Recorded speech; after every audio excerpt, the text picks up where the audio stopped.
4 dari para kesatria suci ditugaskan untuk menaklukkan Elbaf. Sementara sisa dari anggota mereka mungkin sudah berpencar ke berbagai negara-negara di luar sana untuk bernegosiasi dan juga pastinya untuk melawan para pemberontak. Ini mereka lakukan tentu saja guna tujuan untuk mematahkan pengepungan yang dilakukan oleh Dragon dan juga pasukannya, mencegah bencana kelaparan yang telah melanda Merio Joa.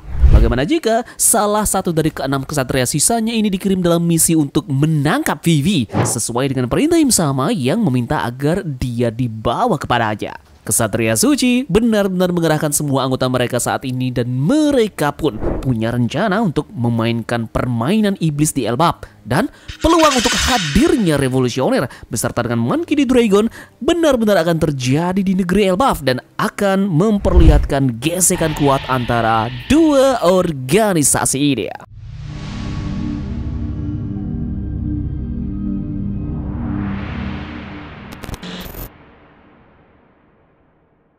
One Piece Chapter 1140 kita mendapatkan judul Skober Gaban. Cover story masih seputar perjalanan dari Yamato, ziarah kuil emas Yamato si anak Oni volume ke-26. Jika terjadi sesuatu pada Petan, aku akan mengikutimu sampai neraka terdalam dan membunuhmu di sana. Nah, cover story ini memperlihatkan ulti yang diikat ke papan panah dan mengancam Hushu saat dia melemparkan pisau ke arahnya.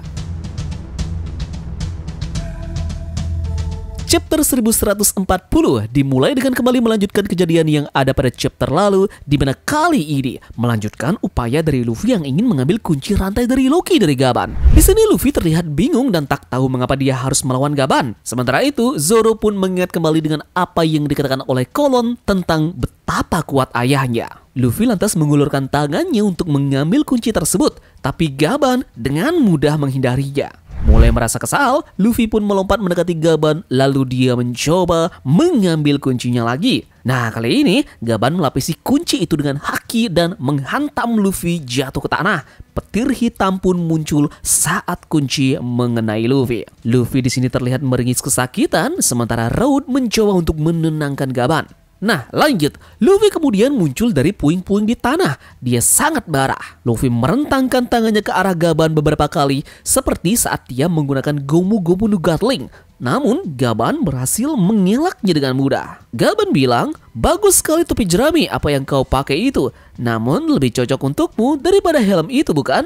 Luffy pun menjawabnya, "Tentu saja itu adalah harta karun yang Shanks biarkan aku simpan untuknya. Sekarang berikan aku kunci itu." Gaban menjawab, "Jadi dia tidak langsung memberikannya ke kau ya, dasar pelit." Luffy bilang, "Bodoh, bukan seperti itu. Hentikan mengatakan hal-hal seperti itu jika kau tak tahu apa-apapun tentang Shanks." Gaban meresponnya, "Sama seperti dia, kau juga bocah nakal." Tiba-tiba, Gaban memasukkan sebagian kunci ke mulut dari Luffy, dan uniknya kepala Luffy pun berubah bentuk menjadi kunci. Kemudian Gaban mengeluarkan kedua kapaknya dan bersiap menyerang Luffy menggunakan kapak tersebut. Zoro terkejut dan berkata, "Apa itu kapak? Luffy, minggirlah!" Gaban pun berkata, "Yaso Takeru," yang artinya pasukan prajurit ganas. Luffy kemudian merasakan haki Gaban yang kuat dan wajahnya berubah menjadi ekspresi khawatir dan juga lucu. Gaban pun menggunakan serangan besarnya dengan beberapa pukulan kapak yang menghancurkan salah satu menara kastil. Luffy di sini hampir tak bisa mengelak ya dari serangan itu, dan Zoro menghentikan sebagian serangannya dengan 3 pedangnya. Gaban bilang di dalam hatinya, dia punya teman kru yang baik. Yep, sementara itu Nami dan juga Road terkejut. Luffy dan Zoro pun menjadi serius. Di sini, Luffy bertransformasi menjadi Gear 5 dan petir hitam muncul di 3 pedang dari Zoro. Semua pakaian dari Luffy dan juga kapaknya sekarang berwarna putih. Bahkan helm Vikingnya telah menyatu dengan rambutnya dan terlihat seperti Luffy yang memiliki tanduk. Luffy berkata, "Ayo lakukan, Zoro." Gaban pun berpikir di dalam hatinya, jadi itu benar-benar wujud putihnya. Yup, Luffy dan juga Zoro pun menyerang Gaban. Tetapi dia tiba-tiba menyerah dan mempercayakan kuncinya kepada mereka. Luffy dan juga Zoro yang sudah menyiapkan serangan akhirnya menabrakkan batu karena mereka harus menghentikan serangan mereka. Luffy dan Zoro marah karena mereka tak bisa melanjutkan pertarungannya. Road pun hendak memberitahu mereka siapa Gaban. Tetapi Gaban menghentikan Road saat dia mengambil jubah dan topi kasa miliknya. Gaban bilang, "Jangan terburu-buru Road. Saat kau meninggalkan pulau ini, jika Elbaf masih aman, datanglah dan temui aku lagi."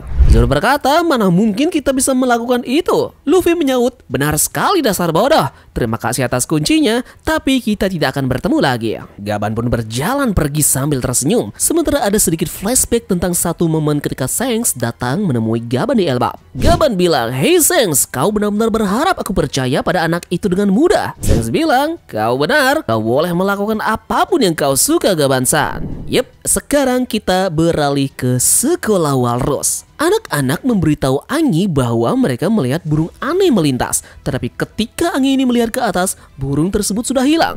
Kita beralih lagi ke hutan di Sunworld yang dekat dengan sekolah Walrus. Di sana terdapat Samrock dan juga Gunko mendarat di cabang pohon yang besar. Samrock terkejut melihat Elbaf bahkan memiliki sekolah. Lalu kemudian Gunko mengangkat tangannya dan menciptakan lingkaran sihir di tanah. Nah, di sini pun terlihat petir hitam yang menyambar lingkaran sihir dan dua kesatria suci baru muncul di halaman ganda yang benar-benar epik. Kesatria suci pertama ini bernama Saint Somers dari keluarga Shepard. Ini adalah keluarga dari Jupiter. Dia seorang pria parubaya yang berkacamata, berambut panjang dan berjenggot. Janggutnya berbentuk silang. Dia duduk di kursi berlengan mewah di samping koper berisi dengan pakaian dan dia berbicara dengan seseorang melalui denden Musia. Nah, sepertinya dia dipanggil sebelum dia bisa berdandan. Jadi dia hanya memakai tank top dan juga celana dalam. Somers ini bilang, "Jangan berikan itu pada aku.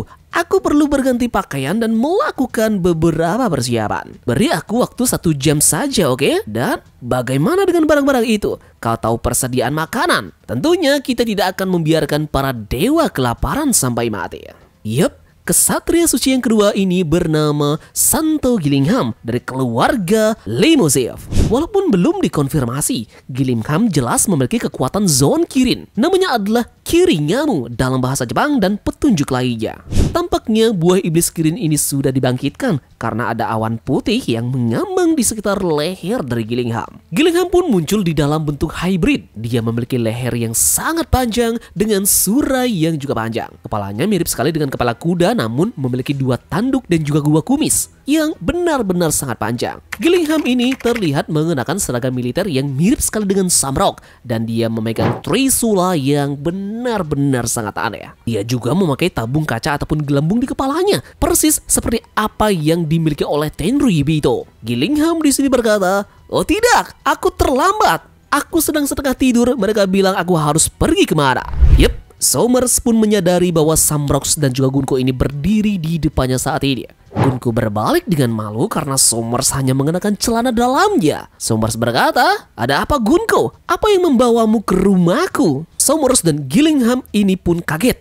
Bukankah ini Elbaf? Yup. Samrock pun bertanya mengapa mereka berdua dipanggil padahal dia hanya membutuhkan 1 orang. Gillingham pun mengatakan itu karena Samrock setelah dipanggil ke Tanah Suci Merejo atas perintah atasan. Somers pun di sana bilang, "Jadi ini negaranya para raksasa. Wow, betapa besarnya. Apa yang kau lakukan di negara non-pemerintahan ini? Apakah kau mengunjungi makam dari Harald?" Yup, dan kemudian di halaman akhir chapter yang luar biasa ini terlihat bagaimana 4 kesatria suci mengamati anak-anak di sekolah Walrus di atas cabang raksasa. Somers akhirnya mengenakan seragam militernya yang mirip dengan teman-temannya, tetapi dengan beberapa medali dan juga mawar di dada. Dia juga membawa pedang di pinggangnya dengan gagang berduri. Somers bilang, "Baiklah, jadi kami menculik anak-anak dan membawa mereka ke Tanah Suci. Bukan berarti anak-anak ini cukup kecil untuk dimasukkan ke dalam tas ya." Gillingham bilang, "Orang-orang tanpa tanda tak dapat dilewati abis. Jadi kita harus mengangkutnya dengan kapal." Yup, One Piece chapter 1140 pun ditutup dengan Samrock yang berbicara dengan wajah jahatnya. Samrock bilang, "Dengan kekuatanmu, kenapa kau tak menjadikan ini sebuah permainan?"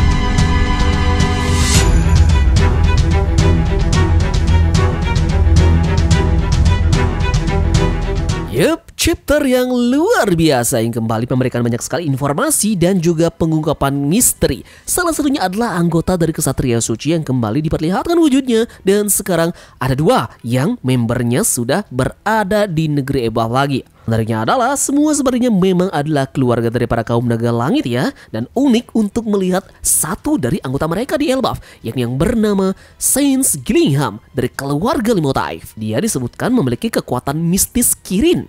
Kirin tentunya adalah hewan mistis berbadan rusa, berekor lembu dan bertanduk tunggal. Kirin memiliki berbagai macam kekuatan, seperti terbang, menyemburkan api, melindungi dari bencana, dan juga petir.